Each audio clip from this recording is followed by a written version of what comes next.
গত ১ বছর ধরেই বাংলাদেশে উত্তপ্ত রাজনৈতিক পরিস্থিতি চলছে, কিন্তু বর্তমানে সেখানে যে অবস্থান তৈরি হয়েছে, সেখানে শেখ হাসিনার থেকেও কি খারাপ অবস্থান হতে চলেছে তাদের অন্তর্বর্তী সরকারের প্রধান মোহাম্মদ ইউনূসের?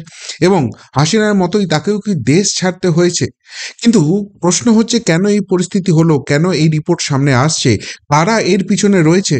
হাসিনাকে তাড়ানোর পিছনে তো একটা ভারত বিরোধী আন্দোলন ছিল, যারা ছাত্র আন্দোলনের মুখোশ পরে রয়েছিল। কিন্তু এই ইউনূসকে তাড়াবার জন্য কারা এত উৎসাহী হয়ে পড়লো? এবং সব থেকে বড় কথা, হাসিনার দেশে যা খুশি রাজনৈতিক প্রবলেম থাকুক না কেন, হাসিনা কিন্তু নিজে কোনোদিন ভারতের সঙ্গে সম্পর্ক খারাপ করেননি। ফলে তার যখন বাংলাদেশ থেকে বিতাড়ন হয়, ভারতবর্ষই তাকে আশ্রয় দিয়েছিল। এখন এখন ইউনূসকে যদি দেশ ছাড়া হতে হয়, শেষ পর্যন্ত তার আশ্রয় জুটবে কোন দেশে? সেটাই এখন লাখ টাকার প্রশ্ন। একের পর এক মারাত্মক রিপোর্ট বাংলাদেশ নিয়ে আসছে, এবং সেগুলোই আপনাদের সামনে এক এক করে নিয়ে আসব। নতুন করে অস্থির হয়ে উঠছে বাংলাদেশ, ফের কি সামরিক অভ্যুত্থান? সেনা প্রধানের বক্তব্যে চাঞ্চল্য।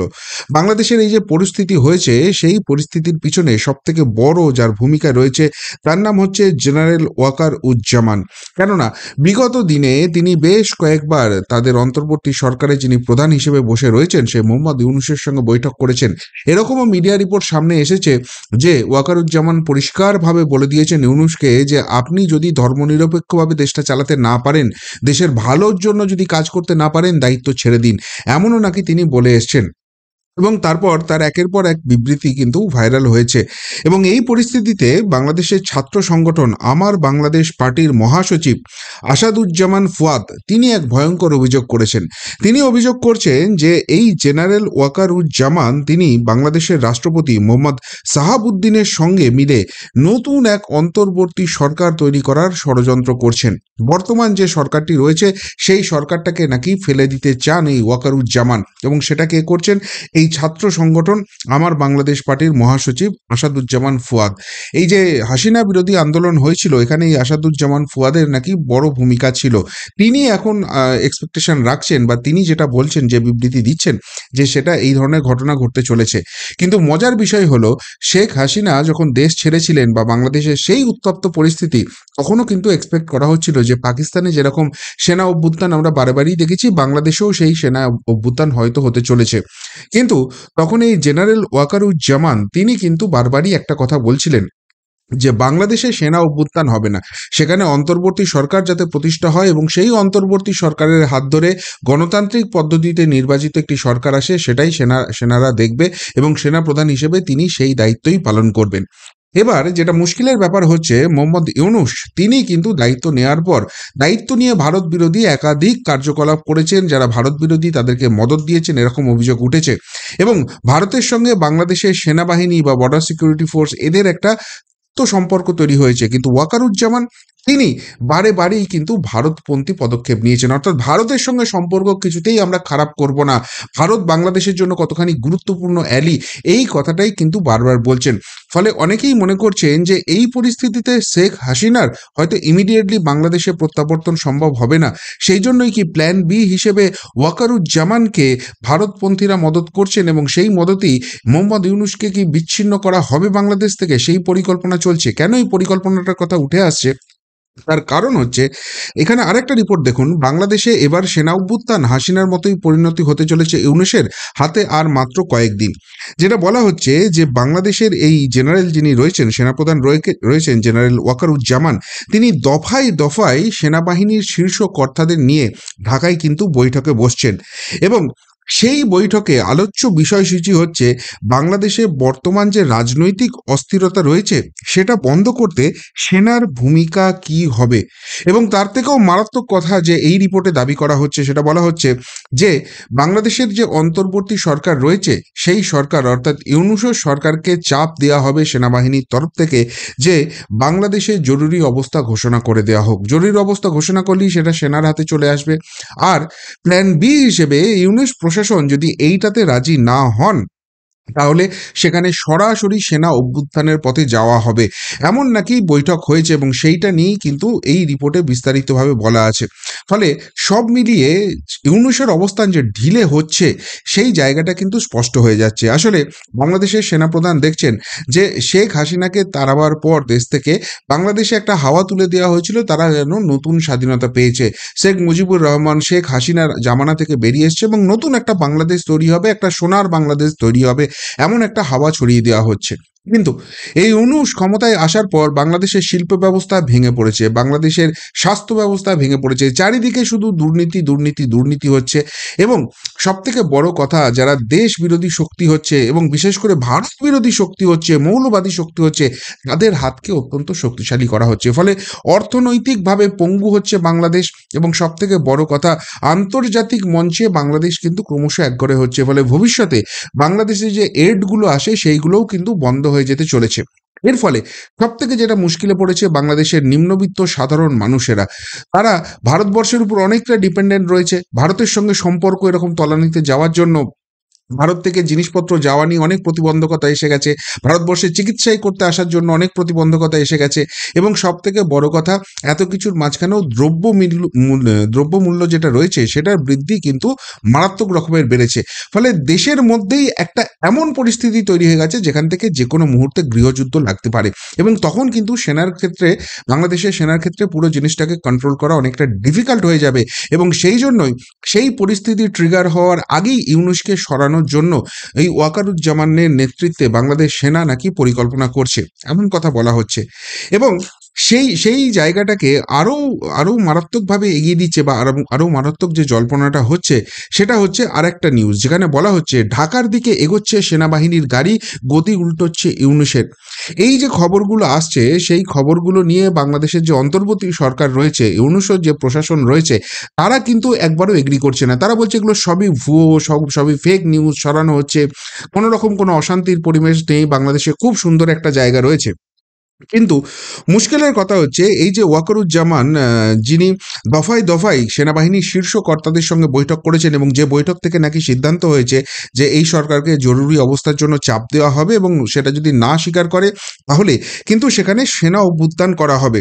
সেই বৈঠকের পরই যেটা খবর আসছে যে ঢাকায় বিপুল পরিমাণ সেনার গাড়ি এবং বাহিনীকে মোতায়েন করা হচ্ছে। কেন এই নির্দেশটা দেওয়া হচ্ছে? দেখুন, যদি বাংলাদেশের কোনো রকম কোনো অস্বস্তি হয়, ভারতের সঙ্গে যদি কোনো অস্বস্তিকর পরিবেশ তৈরি হয়, তাহলে বর্ডার এলাকায় বাংলাদেশ সেনা চলে আসবে। কিংবা যদি ওইদিকে আরাকান আর্মির যে ব্যাপারটা শোনা গিয়েছিল কিছুদিন আগেও, সেই আরাকান আর্মির তরফ থেকেও যদি কোনো রকম কোনো প্রবলেম আসে সেই দিকে সেটা যাবে।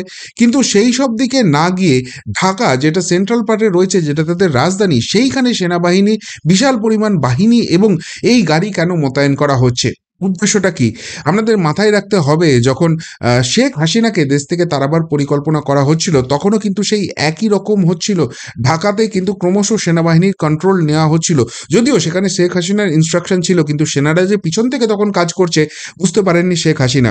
শুধুমাত্র ঢাকা নয়, দেশের অর্থাৎ বাংলাদেশের যে বিভিন্ন স্ট্র্যাটেজিক লোকেশন রয়েছে যেখান থেকে রাজনৈতিক বা প্রশাসনিকভাবে কন্ট্রোল নেওয়া যেতে পারে, সেইখানেও কিন্তু বিপুল পরিমাণ সেনা মোতায়েন করা হচ্ছে এবং সেই সেনা মোতায়েন করে সেই সব স্ট্র্যাটেজিক পয়েন্টগুলোরও কিন্তু পজিশন নিয়ে নেওয়া হচ্ছে। এটা করতে আগামী 2-3 দিন সময় লাগতে পারে এবং সেই 2-3 দিনের মধ্যেই কিন্তু মেগা কিছু স্টেপ এই সেনাবাহিনী নিতে পারে। দেখুন, বাংলাদেশে যদি কোনো যুদ্ধকালীন পরিস্থিতি তৈরি হতো, কোনো অন্য দেশ তাদেরকে অ্যাটাক করতে পারে বা অন্য কোনো দেশের সঙ্গে তাদের কোনো একটা সামরিক জায়গা থাকতো, এই ফোর্স কিন্তু সবসময় বর্ডার এলাকায় মোতায়েন করা হতো। কিন্তু সেইটা না করে স্ট্র্যাটেজিক লোকেশন নিজেদের দেশের মধ্যে, বিশেষ করে রাজধানীতে এই বিশাল পরিমাণ মোতায়েন করা হচ্ছে, এই জায়গাটাকেই কিন্তু মিডিয়া প্রচণ্ড পরিমাণে ফোকাস করছে এবং আইবি রিপোর্টও যেটা বলছে যে ঢাকাতে বড় কিছু ঘটতে চলেছে। এখানে আরেকটা খুব মজার ব্যাপার হয়েছে, সেটা হচ্ছে যে এত কিছুর মাঝখানে ইউনূস কিন্তু পুরোপুরি চুপ হয়ে গেছে এবং সেখানে আওয়ামী লীগ তারা যেন হঠাৎ করে জ্যান্ত হয়ে উঠেছে। বদলের বাংলাদেশে হঠাৎ জ্যান্ত আওয়ামী লীগ, ঢাকার রাজপথে বিরাট মিছিল। অর্থাৎ আওয়ামী লীগ কিন্তু বারে বারেই তারা এক্সপেকটেশন রেখেছে যে যখন ডোনাল্ড ট্রাম্প ওখানে বসে গেছেন এবং ডোনাল্ড ট্রাম্প আমেরিকায় গদিতে বসার পর যখন ভারতবর্ষের প্রধানমন্ত্রী নরেন্দ্র মোদী গিয়েছিলেন আমেরিকাতে, তখন মিডিয়া থেকে প্রশ্ন করা হয়েছিল যে বাংলাদেশ নিয়ে আপনি কি ভাবছেন? কেননা বাংলাদেশের যে হিন্দু সনাতনীদের উপর অত্যাচার হচ্ছে, ডোনাল্ড ট্রাম্প সেটা কিন্তু প্রকাশ্যে বিরোধিতা করেছিলেন। তখন ডোনাল্ড ট্রাম্প ছোট্ট একটা কথা বলেছিলেন যে ওটা তো প্রধানমন্ত্রী মোদি দেখে নেবেন। অর্থাৎ এক্সপেকটেশন একটাই ছিল যে ডোনাল্ড ট্রাম্পের মদত, আমেরিকার মদত এখন সরাসরি হাসিনা পাবেন, এবং হাসিনা কিন্তু নরেন্দ্র মোদী ভারতবর্ষেরও বন্ধু। সুতরাং সেই দুয়ের মদতে শেখ হাসিনা যে কোনো দিন বাংলাদেশে আসবেন, এবং বাংলাদেশে যে গণতান্ত্রিক অস্থিরতা তৈরি হয়েছে, রাজনৈতিক অস্থিরতা তৈরি হয়েছে, সেই পুরো জায়গাটার কন্ট্রোল নেবেন, এবং সেই জায়গাটার কন্ট্রোল নিয়ে সেখানে আবারও গণতান্ত্রিক পদ্ধতিতে ভোট করিয়ে বাংলাদেশে আবার শেখ হাসিনা রাজ শুরু হবে। এই এক্সপেকটেশন কিন্তু আওয়ামী লীগের ছিল। কিন্তু কিন্তু যেটা দেখা যাচ্ছে যে ডোনাল্ড ট্রাম্প শপথ নেওয়ার পর প্রায় 2 মাস হয়ে গেছে, কিন্তু শেখ হাসিনা এখনো অবধি এইরকম কোনো স্পষ্ট ইঙ্গিত তার দলীয় কর্মী সমর্থকদের দেননি, কোনো নির্দিষ্ট দিন দেননি যেদিনকে তিনি ঢাকায় বা বাংলাদেশে প্রত্যার্পণ করছেন, এবং তার প্রত্যাবর্তন ঘটার পর সেখানে রাজনৈতিক যুদ্ধ শুরু করছেন। কিন্তু যেটা মুশকিল হচ্ছে যে মোহাম্মদ ইউনূস যেটা শুরু করেছিলেন, তখন তার পাশে জামাতিরা ছিল, বিএনপি ছিল, কিন্তু বিএনপি ক্রমশ তাদের হাত ছাড়ছে, এখন পুরোপুরি বিএনপি বিরোধী শিবিরে চলে গেছে, এবং সেই জায়গা থেকে আওয়ামী লীগেরও কিন্তু বিশাল করে বাংলাদেশে তারা ভেতরে এখনো যারা আওয়ামী লীগের কর্মী সমর্থক রয়েছেন তারা কিন্তু সেখানে প্রকাশ্যে সমাবেশ করছেন, মিছিল করছেন। যদিও সেটাকে আটকাবার জন্য এখনো ইউনূস বা তার প্রশাসন চেষ্টা চালিয়ে যাচ্ছে, কিন্তু সেটা কতক্ষণ অবধি পারবেন এবং সেটার প্রতিও সুনির্দিষ্ট কোনো নির্দেশ না থাকলে এটা আওয়ামী লীগ কর্মীরা করতেন, এমনটা কিন্তু মনে করা হচ্ছে না। এর পাশাপাশি গুরুত্বপূর্ণ ডেট হতে চলেছে 26শে মার্চ।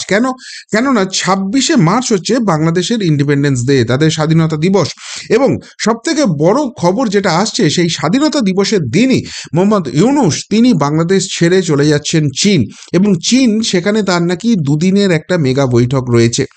অন্যদিকে একটা গুরুত্বপূর্ণ সময় আসছে, বাংলাদেশ যেহেতু একটা মুসলিম শাসিত কান্ট্রি হয়ে যাচ্ছে, এবং সেখানে ঈদ আসছে, তাদের সব থেকে বড় ফেস্টিভ্যাল আসছে, সেটাও কিন্তু 28-29 তারিখ করে হওয়ার সময় রয়েছে।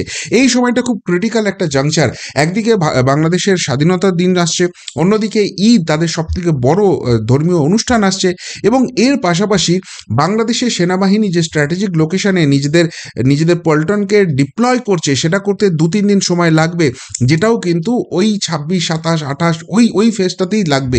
এই সময় দেশ ছেড়ে চলে যাচ্ছেন মোহাম্মদ ইউনূস, এবং সেখানে গিয়ে তিনি চীনে 2 দিনের একটা বৈঠক করবেন, সেখানে বেজিং ইউনিভার্সিটিতে তিনি বক্তৃতা দেবেন, এইসব শোনা যাচ্ছে। অনেকেই এটা বলতে শুরু করেছেন যে ইউনূসের তো এই মুহূর্তে যাওয়ার কোনো জায়গা নেই, আমেরিকা তাকে শেল্টার দেবে না, ব্রিটেনে তার যাওয়ার জায়গা নেই, ভারতবর্ষে তো কোনো প্রশ্নই নেই, তাহলে একমাত্র ইউনূসকে শেল্টার দিতে পারে চীন, এবং সেই রাজনৈতিক শেল্টার নেওয়ার জন্যই তিনি চীনে উড়ে যাচ্ছেন, ওই বেজিং ইউনিভার্সিটি ওইখানে গিয়ে বক্তৃতা দেওয়া। এই জায়গাটা পুরোপুরি একটা একটা তাকে এসকেপের রুট করে দিচ্ছে বাংলাদেশ সেনাবাহিনী। ওয়াকারুজ্জামান তার সঙ্গে বৈঠকের পরই এই রুটটা তৈরি করা হয়েছে, এবং 26শে মার্চ তিনি যে চীন উড়ে যাচ্ছেন, তিনি নাকি আর বাংলাদেশে ফিরবেন না, এবং সেই সময়েই বাংলাদেশের জরুরি অবস্থা ঘোষণা করে দেওয়া হবে, যেটা তাদের রাষ্ট্রপতি মোহাম্মদ শাহাবুদ্দিন ঘোষণা করে দেবেন, এবং তারপরেই সেনাবাহিনী পুরোপুরি কন্ট্রোল নেবে, এবং তারপরেই বাংলাদেশে কিন্তু গণতান্ত্রিক পদ্ধতিতে নির্বাচনের যে প্রক্রিয়া সেটা শুরু হবে। অর্থাৎ সব মিলিয়ে বাংলাদেশ কিন্তু অত্যন্ত একটা ডামাডোলের পরিস্থিতিতে চলছে, যে কোনো মুহূর্তে যে কোনো সময়ে সেখানে সেনা অভ্যুত্থান হতে পারে, এবং তাদের যে বস হিসেবে বসে আছে, অন্তর্বর্তী সরকারের প্রধান হিসেবে বসে রয়েছে মোহাম্মদ ইউনূস, যে কোনো মুহূর্তে 26 তারিখ দেশ ছাড়তে পারে, এবং সেটাই তার বাংলাদেশ ছাড়া শেষ পর্যায়ের বাংলাদেশ ছাড়া হতে পারে, এমন খবর কিন্তু উঠে আসছে। ফলে বাংলাদেশে যা ঘটতে চলেছে আগামী 2-3 দিন প্রচণ্ড রকমের ইন্টারেস্টিং কিছু হতে চলেছে, এবং সেখানে কিন্তু পলিটিক্যাল ডামাডোল আরও তীব্র হবে, এমন খবরই কিন্তু মিডিয়া রিপোর্টে উঠে আসছে। কি বলবেন বাংলাদেশের এই পরিস্থিতি নিয়ে?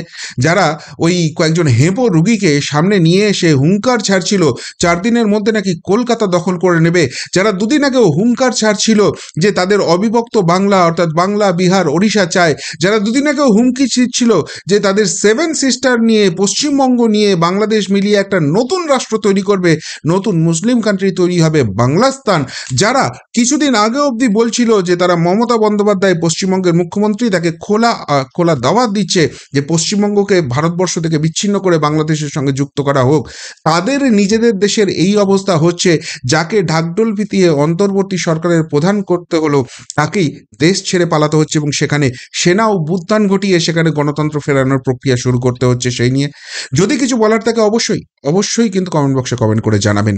এখনকার মতো এখানেই শেষ করলাম, ফেরত আসছি নতুন প্রতিবেদন নিয়ে খুব তাড়াতাড়ি। ভালো থাকবেন, সাথে থাকবেন, পাশে থাকবেন। নমস্কার।